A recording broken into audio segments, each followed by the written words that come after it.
Welcome to the NFL Coast to Coast podcast brought to you by thelines.com. Coming to you from the West Coast, Josh Lander, joined by Nate Weitzer. He's on the East Coast. We roll along with week 3 in the NFL. Quick shout out to the kid, Nate, little 3-0 last week on the play of props. Much kudos to you, my guy. I, on the other hand, had a reverse sweep, went 0-3. So Nate is carrying us right now. We are around even money. I still got to mix up the last of the units there, but we are, Nate, like I said, carrying us. I'm sure his back is sore, but I'm going to pull my weight this week. You have my word. We've got 6 looks here for you guys, 3 each on the play of props that we're bringing you as we're doing each and every day, or each and every week, I should say, this season moving forward. So continue to follow along, subscribe to that page, and like the video if you would, if you like what you're getting here. Nate, let's go ahead and jump into your first pick, the one that everybody should be trusting as much as anything because the kid is hot right now.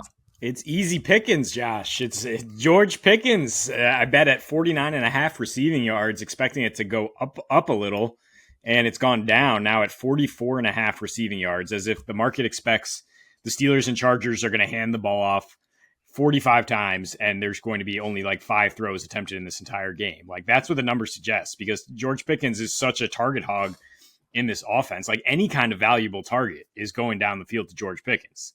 Oh, yeah. And I mean, he's second in air yards percentage. He's winning when they do actually throw the ball. He has a 69 win percent rate against man, 81% against zone. Chargers under Harbaugh are now 87% zone defense through 2 games. But if he does get man coverage, it's finally like at least a decent matchup for him. Like, he played AJ Terrell and Pat Surtain the first 2 weeks. Like, I don't think there are better young corners in the game right now. And still got over this prop once. Did not against Denver, right? Because I mean, it was just a laughable game. Like, Bo Nix is 13-0 the entire game. I think we expect this one to be more competitive. I think we expect, I expect Art Smith to be pushed out of his shell a little bit and ask Justin Fields to throw the ball down the field a little bit. But I mean, yeah, with Pickens, it's the quality of the targets, is what I'm saying. It's the ADOT that really can get you here in one pass.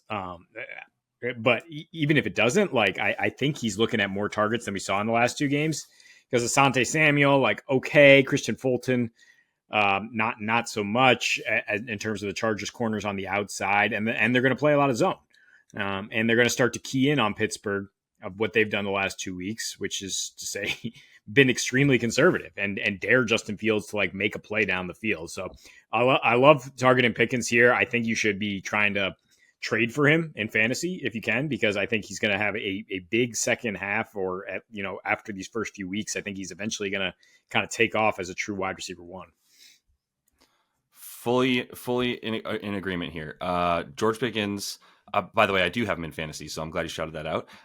But he is somebody who this year has 2 50-yard receptions called back, I believe. One might have been like 44 yards. The other one was a 50-yard touchdown called back. One was offensive pass interference on him. The other was on the offensive line. Like, there was a couple. He's got like 4 receptions for like 180 yards that didn't materialize because of penalties and what have you this season for the Steelers. So the targets actually are as high as they should continue to be. There's like 2 to 3 a game where it's either a catch or a target and the play gets nullified because of a penalty on the Steelers with a tough offensive line right now. So yeah, I think the lid will be pulled off a little bit of Justin Fields. Maybe not fully this game, but it doesn't matter, because at the end of the day, like, he's going to be throwing to George Pickens. End of story. Freiermuth is his in the middle of the field guy, and Pickens is everything on the outside, and that's it. That's the end of the list. So I'm in full agreement with the yards, especially as a play for him. Probably a good look for a touchdown if you can get it close to 2-1 as well. So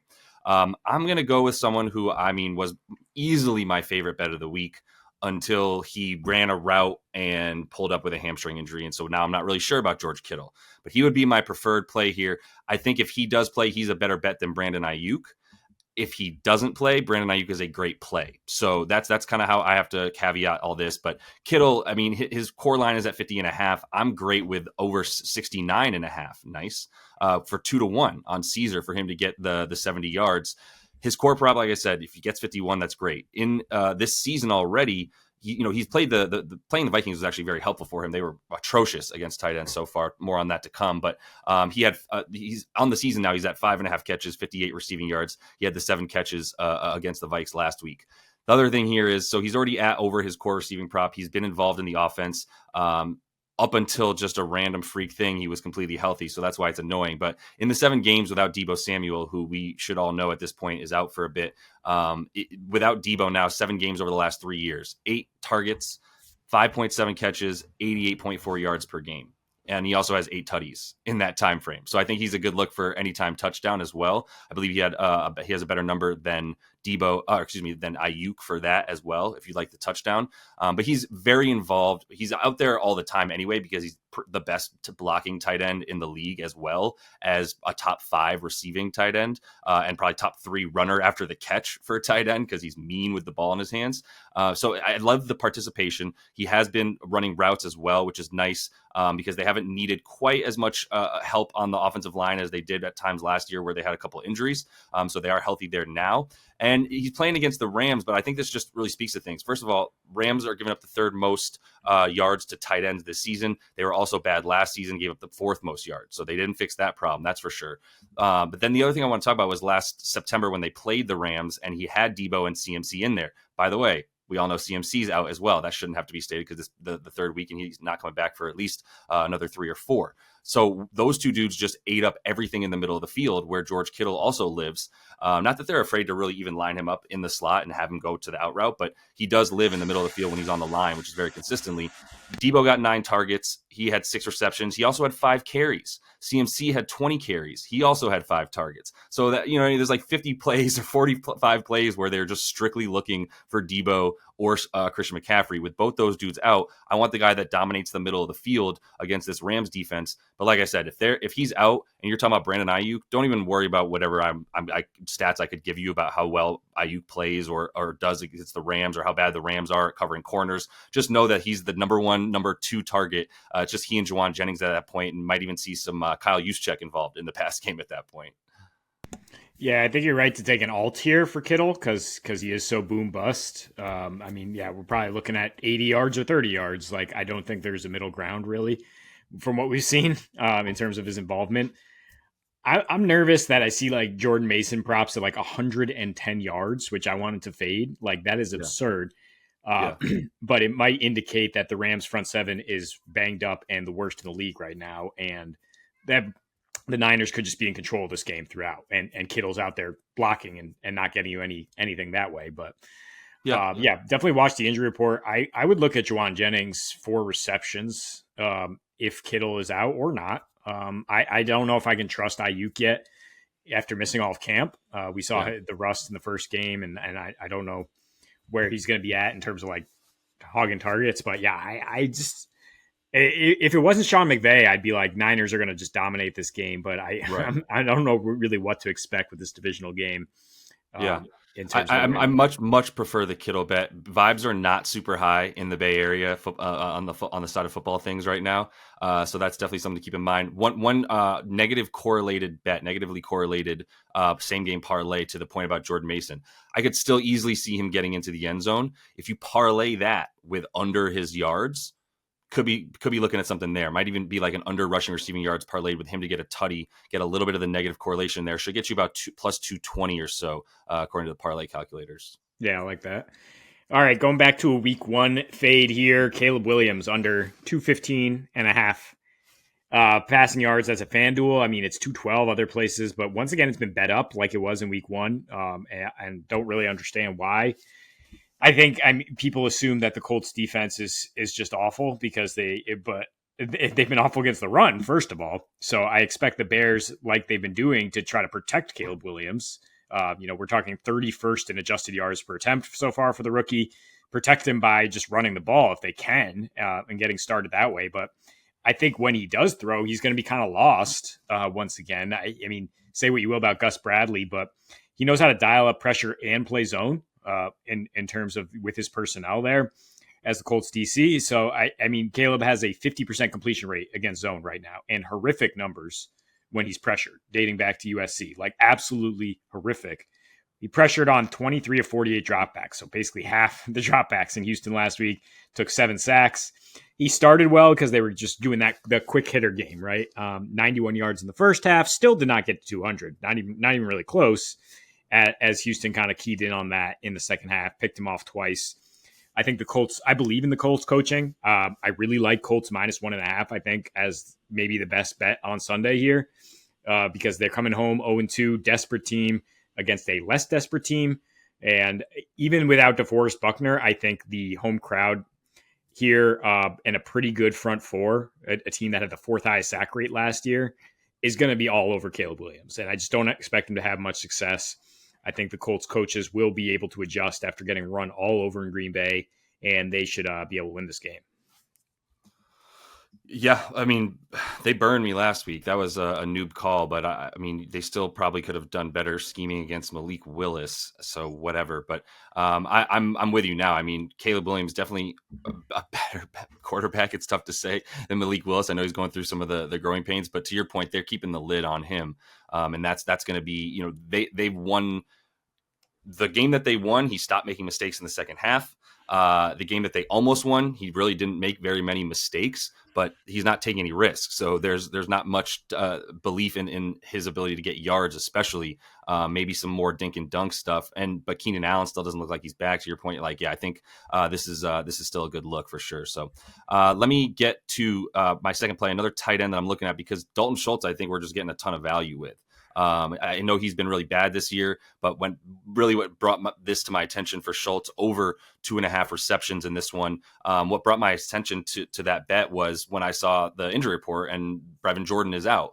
And he is a guy who actually kind of looks good at times. He's got a little bit of burst and athleticism at the tight end spot. So I might not feel as good about this bet if he was out, but he's out now. He's on IR after getting, I think it was an ACL last week. So now it's Dalton Schultz or bust as far as the middle of the field goes. Field goes, not field goals. And we've also got Joe Mixon banged up big time. He's not getting like the 30 carries he's seen this season. And he's not likely to be as involved in the pass game as well if he is banged up and might not even play still at this point for Mixon. So once again, similar to how Kittle dominating the middle of the field without CMC, that's a part of the Dalton Schultz look. And like I said, I just think we're getting value at this point. 2.5 receptions for a guy who had in the middle of the last season when he was actually started coming on a lot more strongly, because he started slow last year, by the way, which also just helps the sort of support of this bet. He came on strong after a slow start, and when he did, he was up at about 4.5 receptions for a few games as his prop. I remember that. So now 2.5, it just looks so far below that. He hasn't gotten that much worse. I don't know. Obviously Stephon Diggs comes in, he might take a few of those targets as well. But as the only tight end now coming in against the Vikings, who I sort of foreshadowed how bad they were against Kittle last week in use of this bet. So last year, we're talking about 15 games that he played, had 3.9, basically 4 receptions per game, and was looking at about 5.5, 6 targets per game as well, all of last season. And once again, very, very slow start over the first 3 games. I think he had 3 receptions for 70 yards in the first 3 games of last season. So the participation is still there and should only go up with Brevin Jordan. That's a big part of it too, is who hasn't really hit their numbers. Just hit this bet on Thursday night. Obviously we didn't have a video for that, but I hit the Demario Douglas stuff because it was a guy where it was he's a part of all of this. He's getting separation and he's not getting targeted. Then he needs to get targeted. For Dalton Schultz, I think it's a similar situation. He's not getting the separation that Demario Douglas gets, but he doesn't need to, especially against this Minnesota linebacking core. So I'm going to feel pretty good about him being out on the field for a solid 90% of the routes and at least 85, 90% of the snaps as well as the main tight end now. Yeah, I gotta like the passing volume if Joe Mixon is out.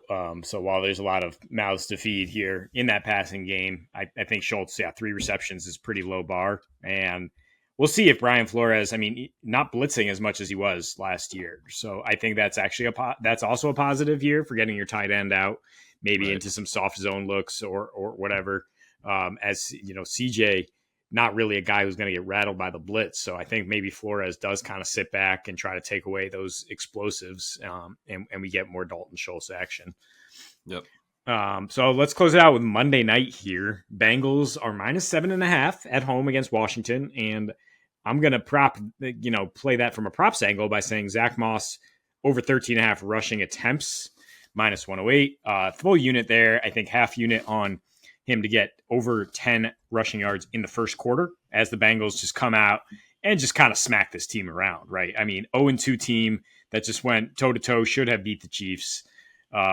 They've already snapped out of their one game funk where they lost to the Pats, right? And I think they're pretty impressive in terms of how they control the line of scrimmage on both sides, even without DJ Reader. Like they were not giving up much between the tackles, but I guess that's here nor there because they're probably just going to be in control of this game throughout, and they're going to be possessing the ball like crazy. I mean, Washington, 31st overall grade defensively so far from PFF, but they're dead last in opponents' third down conversions. So 62% of third down conversions. So the Bengals are just going to be on the field. There's going to be so many snaps here to get Moss his opportunities, and so far, like he's been dominating the split with Chase Brown. 80 to 20% in week 2. I think that's why you want a first quarter bet too, because he's clearly the starter. He's clearly getting the first series, right? Maybe in the first 2 series. He's now 73% in snap share, which is ninth most among RBs. He's 5 out of 6 red zone snaps too. I think he's due for a touchdown here. Didn't love the odds there, but I mean, this is a dude who can really thrive in a power running scheme. I mean, remember Zach Moss with Indy from weeks 2 through 5 last year. 18, 30, 18, and 23 carries. Just absolute workhorse. T. Higgins, still a question mark. Jamar Chase still getting up to speed. Joe Burrow still shaking that wrist everywhere. So I think the Bengals lean on their running game here as they probably run away on Monday night. And not sure if you mentioned Higgins as well. Still questionable. I mean, even if he's out there, how in sync is he going to be with Burrow? So yeah, the run seems to be the play here. You can get whatever you want against Washington, and I do think Chase Brown is clearly being used a little bit more as the receiving back as he should be. So yeah, Zach Moss, I think you can still rely on him as the number one rusher for this squad. Speaking of which, that's based on my last play here, which I really, really like this find at plus money still. Carson Steele under 1.5 receptions. So there's not that much data to use here from 2 games of this the Young Bucks career here, but we know how he's going to be used. So now that we've got Pacheco out for 8 to 10 weeks, RIP your fantasy teams out there. Pirine and Steele are going to be in there by committee. You've also got Kareem Hunt now signed to the team, waiting in the wings. I believe they also have is it the former backup from the Cardinals, like Keontae Graham or whichever Keontae it is. He's going to be out. He's going to be out there as well for passing plays before Carson Steele. So this is just going to be an RB by committee where Steele is the clear short yardage goal line bull rushing type of back, and then Pirine, who's always been the pass catching running back coming out of the backfield, especially on third down. Also a very good blocking RB, so it's really, he's out there by committee for a reason, right? Like he's going to be there on third downs in all of the passing downs, and even some, obviously, like he might get a couple rushes out of that, but I think the numbers through 2 games are still pretty indicative of what you're going to see. Even though Pacheco was the guy and taking everything, Steele was only used in those situations, and Pirine was used as the third down back. So he's had 13 snaps total on the season for Pirine, but he's run 13 routes on all of those snaps. So they were all pass plays where he ran routes. He actually saw 3 targets as well. Carson Steele has a 16% route run percentage, which means that when he has been out there for actual pass plays, he's only even running a route 1 out of every 6-7 times. So, and he's not even out there for that many pass plays. So it's not even 1 per game at this point. And I think that's just really all you need to know moving forward. It's not like he even really did much in college. Really, like I was trying to make sure that like he never had like a 35 reception season. No, he had 17 receptions in 12 games for UCLA last year after leaving Ball State and finally playing in obviously a much better conference. So there's nothing in his past that suggests that he's going to be used as that. At best, he's going to be the goal line guy. So I don't think he's getting 2 receptions. I don't think he's getting 2 targets. Yeah, this is a good look for sure. Yeah, I think really the only way I picture Carson Steele getting receptions is when the Chiefs do those kind of funky shovel passes by the goal line, right? I mean, they might line him up in that full house formation and then just kind of flip it to him, and that's a cheap reception. But is that going to happen twice? Like, I'm willing to bet against it. Yeah, I mean, take the plus odds. But yeah, they don't trust him to pass protect. They don't trust him to run routes. So yeah, I think definitely the way to play this in terms of fading the Chiefs' backfield rotation, which is anything but clear.